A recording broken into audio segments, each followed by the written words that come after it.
Ta naše prezentace má dvě části. Tou hlavní, kterou bude prezentovat kolega Bradáč, je ta vlastní technická mapa České republiky. Ale my bychom chtěli představit to APG, což je Asociace podnikatelů v geomatice, která vlastně stála u zrody celé řady věcí, kterými si snažíme ten obor posunout dopředu. My jsme tedy, jak bylo řečeno, nepolitické profesní uskupení podnikatelů. Vznikli jsme v roce 2018 plni beznaděje z trvalého poklesu oboru podnikání v oblasti geodézie. V tom roce 2017 se nám nepovedlo přetvořit komoru geodetů a kartografů na profesní komoru. Na Slovensku profesní komora existuje už bezmála 30 let.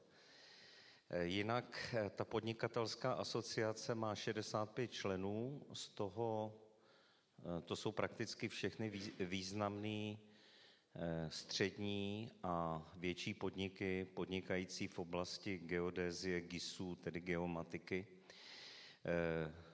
Ten obrat je z roku 2022 a díky projektu digitální technické mapy jsme museli naše kapacity výrazně navýšit a bude bezmála 4 miliardy českých korun. To je teda jako extrémní situace a se k tomu se ještě asi kolega Bradáč dostane. Ta filozofie toho podnikatelského svazu se dá shrnout do řady bodů. Předně společně dosáhneme více.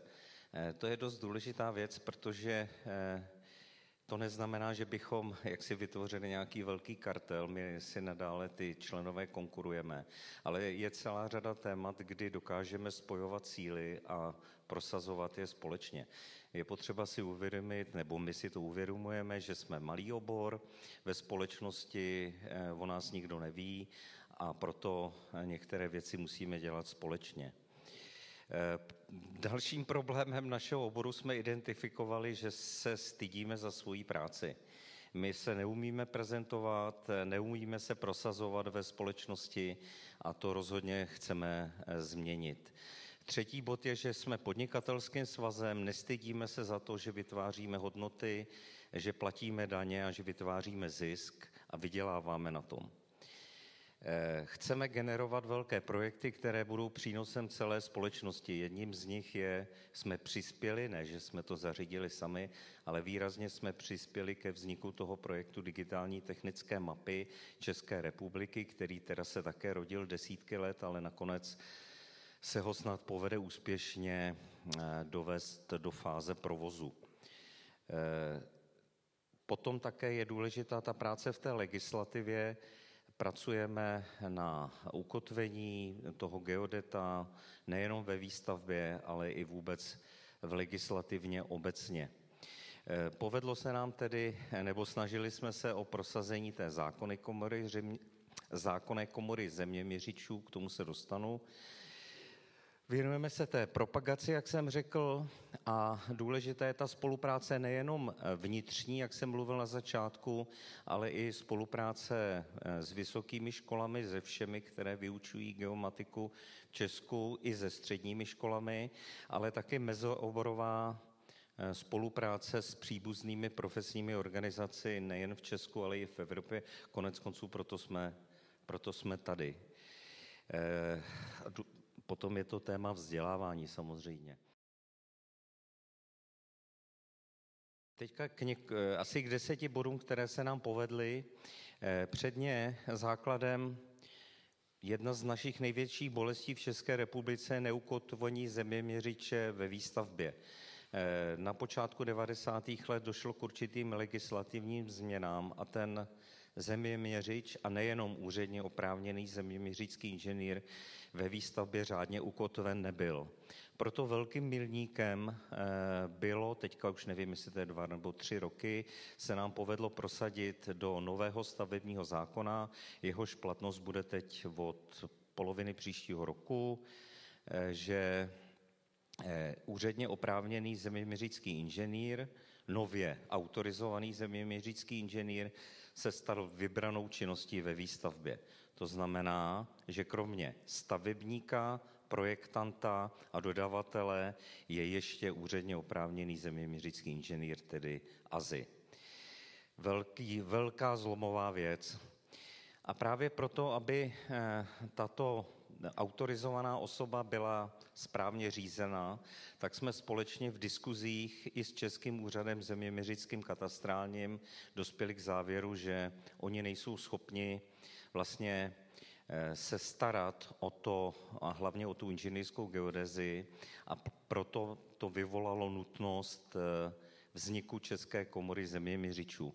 Říkám to takhle jako velmi jednoduše, ale byl to velký vztahový boj, to můžu nazvat, kdy jsme si vyjasňovali s ČKAITem, Českou komorou autorizovaných inženýrů a techniků, s Českou komorou architektů, jestli náhodou nemá tato komůrka, bych ji nazval, protože tam bude jenom necelých 2000 členů, jestli má spadnout pod zákon 365, nebo má být to samostatná komora. Nakonec tedy se povedlo prosadit, že to je samostatná komora. V současné době probíhá její zakládání. Předseda ČÚZK jmenoval přípravný výbor. Mimochodem tady kolega Havlíček ze železnic je členem toho přípravného výboru. A na podzim, tuším na konci listopadu, bude ustavující sněm a od nového roku to začne fungovat.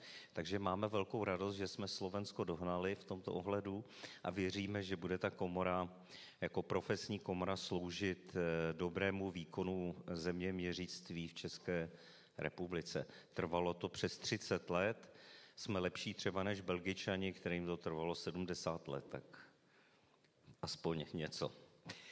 Takže pak vznikl ten projekt DTM, na tom jsme se jako APG podíleli celkem významně, o tom bude mluvit kolega Bradáč. Povedlo se aktualizovat nové vyhlášky k dokumentaci staveb, snažíme se propagovat pozapomenutý obor, kde se dá. Potom, co je náš jako neúspěch, jsou komplexní pozemkové úpravy. Mám tam napsáno úspěchy, tak toto je spíš neúspěch.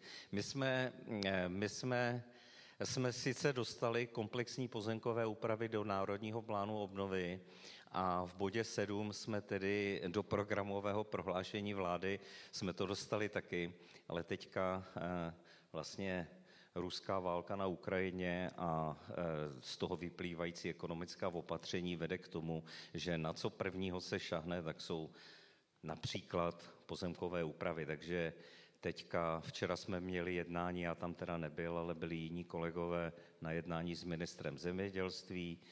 O víkendu budu jednat s ministrem Jurečkou, zkoušíme to prosazovat, jak to jde, protože řekněme, populistické chování všech vládních generací u nás za posledních 20 let vede k tomu, že vlastně věci, jako které přináší užitek až za 10-15 let, jako jsou pozemkové úpravy, vlastně nikoho nezajímají. Takže to je takový povzdech.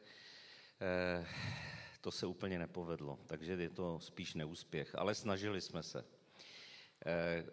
Tady udělali jsme připomínky k věcnému zákona ONIPIK, když tomu budete mít dotazy, to právě dělal tady kolega Bradáč. Snažíme se podporovat ty školy, protože jedna z těch věcí úpadku toho oboru bylo to, že vlastně ty nejsou dobrý studenti, kteří chodí na ty školy a my se tam snažíme dostat, aby to lidi dělali s nadšením, což je jenom velmi malá část těch studentů, ale aby i rodiče tam posílali protože geomatika má přece zlaté dno a má to perspektivu. Takže věříme, že ty projekty, které přinášejí do oboru prostředky, že se dělají smysluplné věci a že budeme mít tu prestiž třeba v té výstavbě, že přispěje k tomu, že budeme mít i ty dobrý studenty, který budou ty naše firmy pozvedat potom, až dostudujou. Jinak ještě poslední, teda ta spolupráce. Bez spolupráce to fakt jako nejde. Když se mají dělat velký projekty, tak se musí dělat společně. Musí vzniknout dohoda jak veřejné správy, tak privátního sektoru a proto my jsme absolvovali x jednání, že podporu jsme hledali zaštítění Hospodářskou komorou České republiky, jejíž myž jsme jako profesní svaz podnikatelské členy. ICT Unie je úzký partner náš, který pomáhal vzniku vůbec digitalizace stavebního řízení a TDTM. Česká komora architektů ČKAIT, Svaz podnikatelů ve stavebnictví, Svaz měst a obcí a tak dále. Takže to jsou naši důležití partneři. Z té státní správy jsme se samozřejmě, tam je důležitý vztah s tím ČUZK. ČUZK jako velmi silný úřad v České republice zaměstnává 5 000 zaměstnanců, ano, je to hodně, nicméně tu pozici ve státě má silnou, takže my jsme jako privátní sektor zvolili cestu spolupráce, přestože přirozeně máme s nimi celou řadu řekl bych to, otevřených otázek, tak. Jo? Ale ta spolupráce je dneska partnerská a bez jejich jaksi pomoci by ta komora ani vzniknout nemohla. Potom státní pozemkový úřad, to je horší kapitola, tam ta spolupráce prostě vázne, protože státní pozemkový úřad nemá ten drive jako ČUZK a i proto ty pozemkové úpravy stagnují. Ta ministerstva, nemůžeme se soustředit jenom na naše oborové ministerstvo, důležité je pro nás dneska ministerstvo dopravy i životního prostředí pro ty pozemkové úpravy a MMR jednáme se všemi a v rámci možností se snažíme. Takže já bych předal slovo kolegovi Bradáčovi. Dobré, téměř pravé poledne. Já jsem Jiří Bradáč a jak tady padlo, jsem zástupce, člen představenstva Asociace podnikatelů v geomatice. Zároveň se doufám mohu označit za někoho, kdo byl u prosazování digitální technické mapy a jako kdyby bylo možná až drzé říkat, že my jako soukromý sektor jsme se o její prosazení zasloužili, tak pevně věřím, že je to realita, protože byl problém v tom, aby na jednu stranu požadavky představy místních samospráv na úrovni měst a obcí se nějakým způsobem dopropagovaly do centra, které je nereflektovalo celou dobu. Ještě řeknu, z jakého titulu jsme, nejsme jenom, nevím, jestli ve slovenštině máte ten výraz bafuňáři APG, jsme také statutární zástupci velkých firm, aspoň v rámci České republiky. Podíleli jsme se na digitálních technických mapách jak na krajích, tak nebo u správců dopravní infrastruktury, to jsou u nás dvě veliké organizace, Ředitelství silnic a dálnic a Správa železnic. Kontext a motivace. Pozorně jsem poslouchal ty příspěvky předřečníků a musím říct, že se mi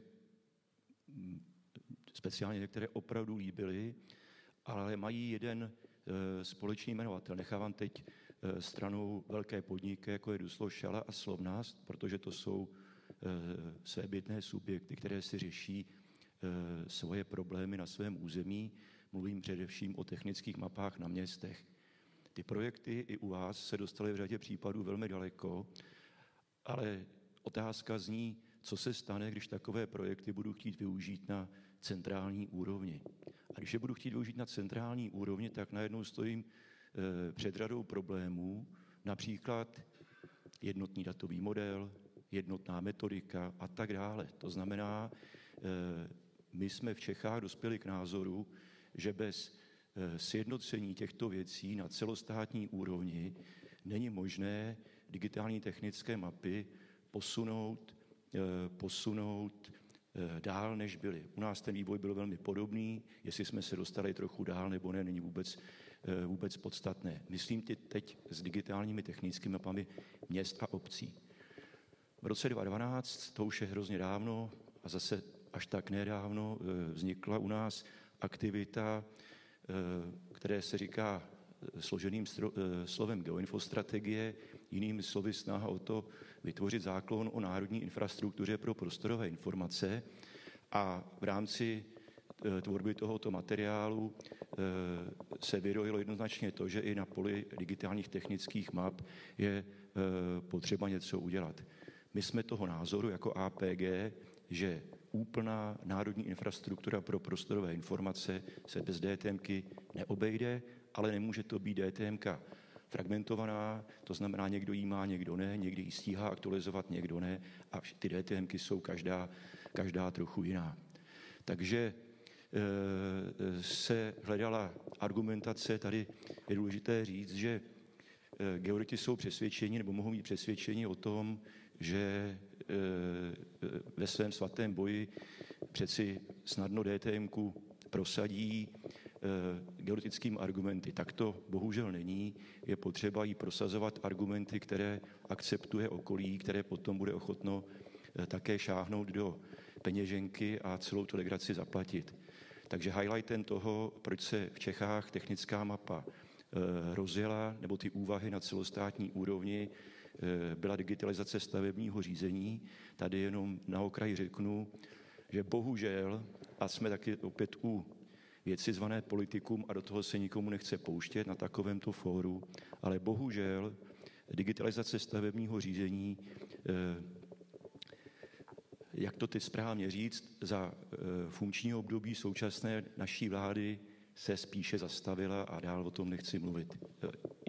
Je to prostý fakt, že řada projektů, vlastně pro které se i digitální technická mapa rozjela, respektive ty projekty byly argumentem podpůrným pro vznik DTM, tak ty projekty teď z různých objektivních důvodů, já teď nechci někoho kritizovat, jenom říkám tu realitu, se pozastavily. Takže chci říct, že rozhodně DTMka byla důležitá, nebo argument pro její prosazení důležitý byla digitalizace stavebního řízení, bylo to nakonec i v tom videu. Rozhodně v Čechách také byly koncepty to RFI, RPI, registr fyzické nebo registr pasivní infrastruktury, tak my si myslíme, že DTMka svým konceptem přesáhla ty koncepty a úspěšně je do budoucna nahradí, nebo ona ještě není hotová a jen tak nebude. Tím mám na mysli, že projekt běží snad úspěšně, ale nedalo se v rámci času a peněz udělat zdaleka všechno.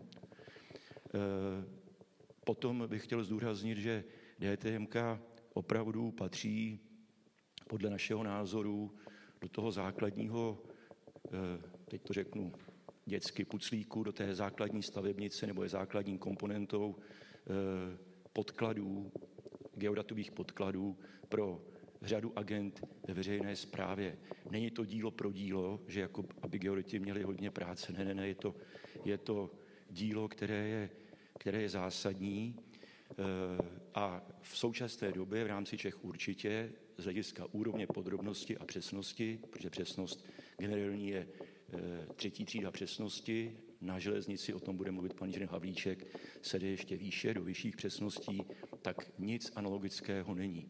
Nebudeme si zastírat, teď se podívám i na pana předsedu, že DTMka, zejména ta část, které v Čechách říkáme nově základní prostorová situace, dříve UMPS, účelová mapa poruché situace, tak je v určitém konkurenčním vztahu s obsahem toho, čemu my říkám v Čechách za baget, u vás ZBGIS, tam se to prostě nějakým způsobem tluče, ale o tom teď nechci mluvit. Zkrátka dobře, je celá řada životních situací, agendových úloh veřejné správy, které se bez DTM nedají řešit na úrovni doby.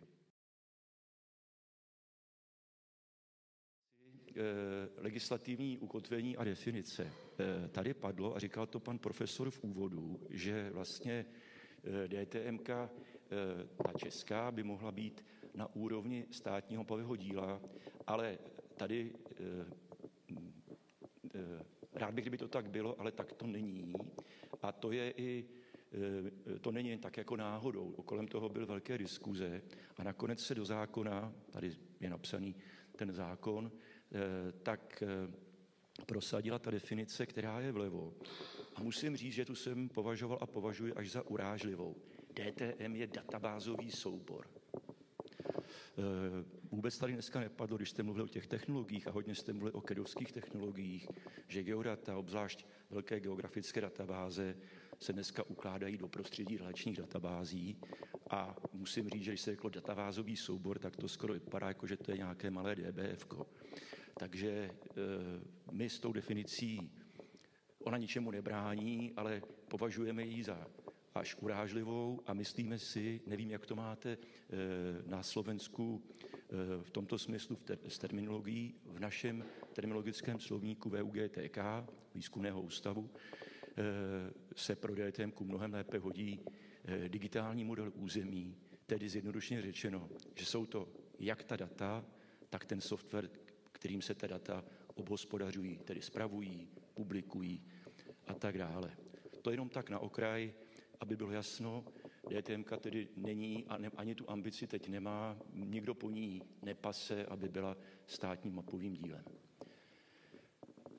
Chci tím i říct, že vlastně ten název se používá, protože byl historicky všeobecně používaný u nás i u vás, ale ta DTMka jde nad rámec toho původního obsahu a i když ten label pořád platí, tak prostě obsahově se bude od toho původního stále vzdalovat. Ještě chci říct, protože to tam explicitně nemám. DTMka v Čechách je pojatá jako 3D. A co to znamená, že DTM je 3D, je na samostatný seminář. Jenom chci předeslat jednu věc. Řada věcí je tam opravdu pěkně v 3D, řada věcí je tam v jakémsi kvazi 3D, nebudu teď rozebírat, když tak při diskuzi odpoledne. A třeba budovy nejsou ve 3D ve smyslu, že očekáváte jako hráči počítačové hry, že tam je celá ta krabička třeba se střechou a dalšími detaily. Je to v podstatě jenom nic víc, nic míň, než ten půdorys vytažený na, ať použijeme tedy teď třeba termín digitální model reliefu.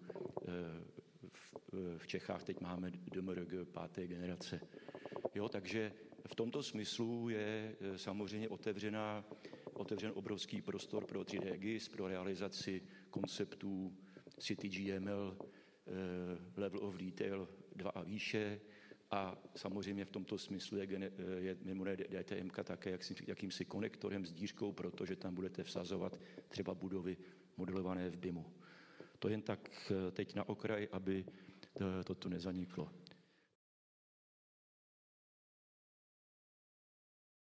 Trošku k organizaci projektu.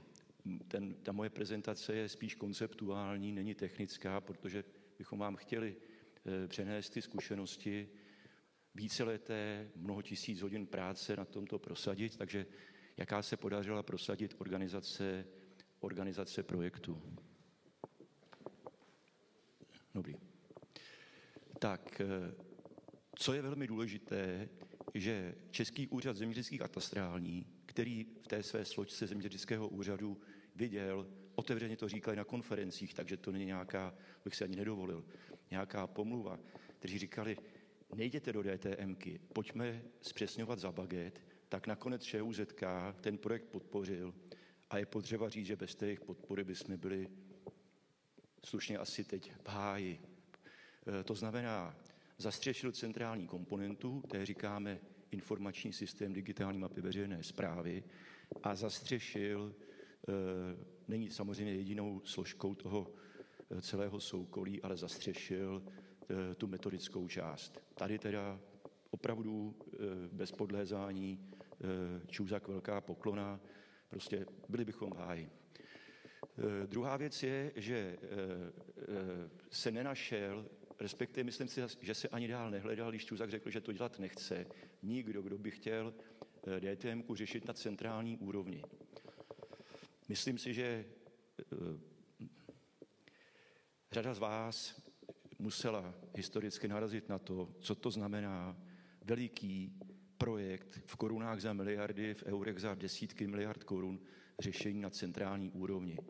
Veřejná soutěž takového rozsahu je něco, co čeho se myslím většina z nás, ať už jste na té straně zadavatele nebo těch uchazečů, prostě téměř bojí, protože to z toho bývají pěkné průšvy. Takže já teda osobně se hlásím k tomu, že jsem patřil k těm, kteří říkali, jestliže to nebude dělat ČUZK, tak to musí dělat kraje. Jo. A proto se řeklo, ano, kraje, ale pak jsou tady ti dva již zmínění hráči, ŘSD a SŽ, a Ředitelství silnic a dálnic a Správa železnic, a ty do toho budou vtaženi taky. Takže když si představíte mapu České republiky nebo jakéhokoliv státu, tak si představte, že tam jsou kraje a pak jsou tam ty oblasti, používá se termín vymezená oblast, které z hlediska DTMky jsou pod kuratelou buď ŘSD nebo SŽ. Takže dopadlo to nakonec tak, že všechny kraje, mimochodem kromě Prahy, která na to nedostala, protože je bohatá peníze, tak se pustili do softwarových projektů s tím, že do datových a softwarových projektů. Datové projekty dělají všichni. Plzeňský kraj, který z nějakých důvodů se bál křížového financování, tak nešel do softwaru. A ty zkratky 3E, K6 a 3S znamenají, že K6 je, když s ní začnu, to je sdružení 6 krajů, které řekli, budeme to dělat dohromady. 3E je 3 existující kraje, 3 kraje už DTMku měli z předchozího období, tak ty na to navázali, a 3S, to S je single, 3 kraje se do toho pustili sami. Jak už jsem říkal, Praha v té hře není, a již jsem říkal, že teda ŘSD a SŽ mají samostatné projekty. Co bych ještě chtěl říct, je to, že přípravě dokumentace se věnovala enormní péče, enormní. Prostě ve finále podle mě stovky lidí, pominuli teda to, že si o některých myslím, že to bylo spíš destruktivní, ale vezmu ty konstruktivní, k tomu přispívali, obrábělo se to. Ale bohužel došlo k tomu, že klasicky čas, který na začátku vypadal dobře, 3,5 roku dopředu se vědělo, že už peníze jsou, tak ten čas se z části promrhal a pak na ty realizace bylo a je zoufale málo času. To znamená průměrná doba, kterou my jsme původně chtěli, by byla 2 roky na jeden kraj, 2,5, tak byla často pod 1 rok. To znamenalo obrovské vyvrácení kapacit v těch firmách. Nechci to teď rozebírat.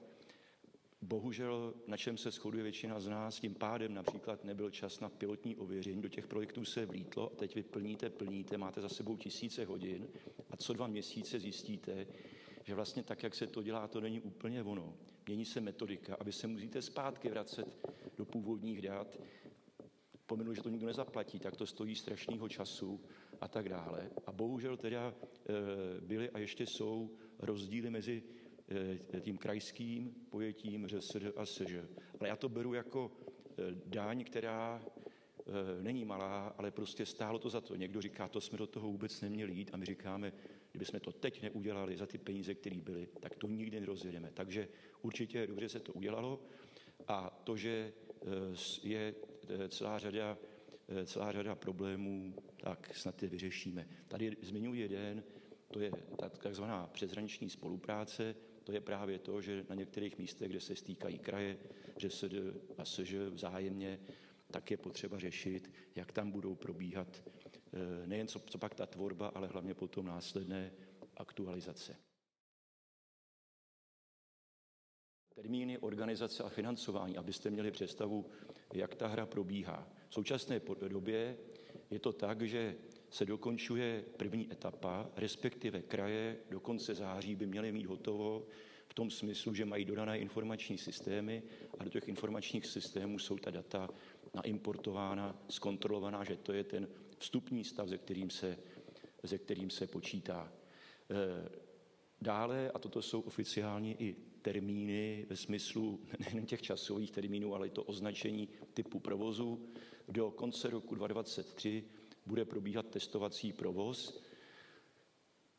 První pololetí příštího roku pilotní provoz a teprve od 1.7.2024 by měl nastat ten ostrý produkční provoz. Je to v zásadě skrytý posun o rok, protože všichni uznali, že kdyby to mělo běžet k původnímu termínu 1.7.2023, tak to je iluze, byl by to akorát rozvrat. Ty problémy, některé už jsem zmínil, jednak teda nemoc času na ty projekty, průběžná změna zadání a potom s tím tedy související kapacitní problémy. Moc to tady nechci pitvat, ale část firem ty práce vyvezla i mimo území Evropské unie, což nás mrzí, mimo území Evropy. A my s Martinem Hrdličkou zase přiznáváme, že jsme k tomu využili to, že máme kolegy na Slovensku a i ti do toho byli zapojeni. Na druhou stranu, kdyby se to takhle neudělalo, tak se to nestihlo ani zleknutí. Takhle to je. Organizace, tady teď se chci zaměřit na kraje a jenom zopakovat, abyste třeba měli přehled o tom, které kraje byly nebo jsou v té K6, které to dělají nově, které něco navazují. A tady k financím. Ty finance jsou v korunách a za ten šedivý blok SDI, správců dopravní infrastruktury, nejsou dneska aktuálně, ty peníze jsou vyšší. Za ty kraje to ale říkám zodpovědně, že tam to sedí. Takže vlastně každý kraj na to měl zhruba 10 milionů euro a ty teda opravdu utratil. Ty se utratí a Čůzak, to tam vidíte, peníze, které šly do té centrální komponenty a za správce dopravní infrastruktury tam i nechám, třeba jestli to bude zmiňovat pan inženýr Havlíček, tak dále. Co je důležité, a to je ten obdélníček dole. Teď, a to není, že se nedrželi termíny, prostě peníze byly jenom na něco, měla by následovat druhá etapa, na kterou z pohledu krajů by mělo být, když to teď rychle vydělím, 100 milionů korun je nějakých 4 miliony euro, takže zase každý kraj by měl mít zhruba 4 miliony euro pro etapu, která je označená 2024+, ale má být dodělána, jsou to europeníze, do konce roku 2025. Z toho jsme v uvozovkách nadšeni, že zase ten termín bude krutý. Já bych tě jenom doplnil ještě, co se týče těch termínů a aktualizace té mapy, protože na to jsme naráželi při vašich prezentacích ty problémy s aktualizací skrze stavební řízení. Takže my tam máme teďka problém, že ty mapy, ty krajský, se vlastně udělaly a během toho období, než začnou stavební úřady vymáhat od stavebníků dokumentace skutečného provedení ve tvaru jednotného výměnného formátu, to znamená podle předpisu DTM, tak vlastně uběhne rok a za tu dobu se postaví v Česku, 50 000 staveb. Jo. Takže to trošku degraduje. Jo. Takže při každém takovém projektu, a to se nám úplně nepovedlo i díky těm problémům, co Jirka popisoval, to znamená, že tam je zdržení s tou digitalizací stavebního řízení, tak vlastně tady bude 50 000 staveb, které nebudou zachycený, takže zase to bude na úkor kvality té technické mapy a to je škoda, je to zbytečný celkem. Tomuhle se nedalo vyhnout, já také sleduju hodinky, že čas běží, ale když už to Martin nakousl, když tady padlo, že Bratislava je aktuální, vlastně dneska ten obsah odpovídá konci roku 2022, doufám, že jsem to slyšel správně, tak chci říct, že to je úplně základní záležitost celé DTMky. Data DTMky za tu základní prostorovou situaci budou aktualizována tak, že okamžitě, respektive jinak, když stavebník dokončí stavbu, dojde k vytvoření GDSPS, jak my říkáme, tak potom ten geodet, který to zaměřoval, bude povinen stáhnout si data z krajské DTMky, vytvořit aktualizační soubor a poslat to přes tu centrální komponentu ČUZK do krajského systému. Takže ta aktualizace by měla být v rámci možností takto průběžná. Čili rozhodně se bude muset dohnat ten deficit, to zmiňoval Martin, že tam teď vznikla nějaká díra, ale jinak ten koncept je takovýto. A to je jedna z nejdůležitějších věcí, která se DTMC povedla díky tomu, že to je takhle centrální. A druhá věc, teď u té technické infrastruktury to je na déle, takže pokud by vás to zajímalo, můžeme to probrat potom odpoledne při té diskuzi. Takže významné otázky. První je to, už jsem to trošku nakousl, jestli má být ten centralizovaný nebo decentralizovaný model. Toto, pokud by se na Slovensku řešilo, tak je k tomu celá řada názorů. Já jsem v podstatě to už před chvílí řekl. Kraje, když zjistili, že na ně padne DTMka, tak některé takové GIS pasivnější byly naštvány na ty lobbysty, kteří prolobovali, že to budou kraje. Kraje, které byly GIS aktivní, tak si myslím, že to uvítali a nějakým způsobem to teď uchopí jako výhodu. Věřím, že přes všechny problémy to kraje budou vnímat jako velkou výhodu, že toto drží v rukách. O tom, jak by to mohlo jak by to mohlo být, nebo jaká rizika jsou u toho centralizovaného modelu, to jsem trochu naznačil a nebudu to dál jako komentovat. A potom druhá věc, kterou jsem chtěl zmínit, a to je velký problém obecně u geozakázek, protože nepochybně každý souhlasí s tím, že krví nejenom teda geoinformačních, ale geoinformačních tím víc systémů je to, že máte nějaká data a ta data jsou kvalitní ve všech možných parametrech. Nicméně bez softwaru, jak pro správu, tak potom bez koncových aplikací, kterými se ta data využívají, tak zase potom ta data můžou být někde jakoby zabedněná v trezoru a co je mi platné, že mám krásná data, když se k ním nikdo z uživatelů pořádně nedostane. Takže já jenom tady řeknu, kraje v Čechách to udělali tak, že vlastně v principu ty datové a software zakázky oddělili. Myslíme si, že je to správně, respektive až na výjimky. Ředitelství silnic a dálnic to oddělilo a už se, že nechám na pana Havlíčka, jak to okomentuje, protože tam je několik těch takzvaných VZT, veřejných zakázek a ten organizační model je tam prostě trochu složitější. Takže to je jenom k tomu a toto je také důležitý aspekt, který se hodně probíral, jak toto má být. Některé vybrané problémy, a teď myslím problémy neutrálně, to znamená významné aspekty celé té legrace. Když se budeme bavit o technických náležitostech, tak je tam jakýsi takový důležitý trojúhelník dokumentů, které musíte mít v pořádku, nebo artefaktů, které musíte mít dobře připravený. Jeden, ten zásadní už jsem zmínil, já jsem vychován v tom, že největším bohatstvím geofirmy je datový model. O tom se můžeme hodiny bavit, nakolik to je jako přehnané. Já si to dost myslím, protože ten zohledňuje vaše know-how o tom problému. Samozřejmě sám o sobě nestačí.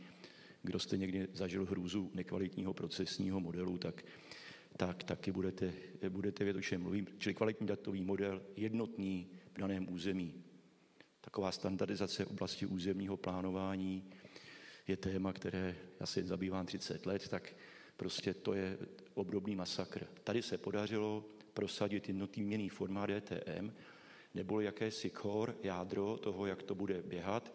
A tady byl velmi důležitý akcent, tomu bych se zase vrátil, že vedle centrálních nebo těch krajských technických map, nechme teď prosím stranou ŘSD a SŽ, tak budou nadále existovat digitální technické mapy měst a obcí a ta města a obce budou mít možnost si k ním přidávat, používáme tam termín extenze, to, co v té centrální mapě z hlediska toho centrálního datového modelu postrádají. Tak na okraj v jednotném výmném formátu například nejsou stromy nebo svislé dopravní značení, z důvodu, které nechci rozebírat. Dalším důležitým momentem je mít dobrou ontologii. To znamená, když se řekne slovo stavba, co je to stavba? To je ten proces, to je ten výsledek a podobně. A potřebujete dobrou ontologii, kde je potom vysvětleno, co to konkrétně je, ontologii, metodiku. Když víte, co to je, tak potom k ní máte metodiku. Tady padlo, to měla Bratislava, obrázky, to máme důsledně u všech objektů ZPS, u technické infrastruktury je to složitější, co a jak se kde měří. už je to předposlední slide, tak to je prostě zblízka. U softwaru, teď to vemu velmi rychle, co se stalo u softwaru? U softwaru se řeklo, ten software bude dělat tohle, věcně, odborně, a na to se udělaly odhady. A pak se to vrhlo do pléna čistým ITkům a ta zadání se prošpikovala enormním množstvím technologických požadavků. Dneska teda objektivněji odůvodnitelný třeba z oblasti bezpečnosti a ten projekt softwarový je podle mě ze třetiny o tom obsahu, kdo ví jestli, a ze 2/3 o věcech, které s obsahem věcně mají co dělat. Jsou to prostě obecné IT náležitosti. Takže to nám teda zatopilo, nechci to rozebírat. Obrazové přílohy jsem tam nedával, máme je připravené na odpoledne, protože bylo jasné, že to časově nevyjde. Rád bych vám ukázali obrázky. Když tady padlo mobilní mapování, tak určitě kus DTMky se dělal mobil mapem, například všechny silnice 2., 3. třídy. Samozřejmě spousta věcí se dělala na základě výsledku digitální fotogrametrie a řada věcí se dělala klasicky terestricky. Děkuji vám za pozornost, omlouvám se, jestli jsem přetáhl, ale těch informací je hodně a věřím, že pokud máte dotazy, takže si je dobře probereme při odpolední diskuzi. Děkuji za pozornost.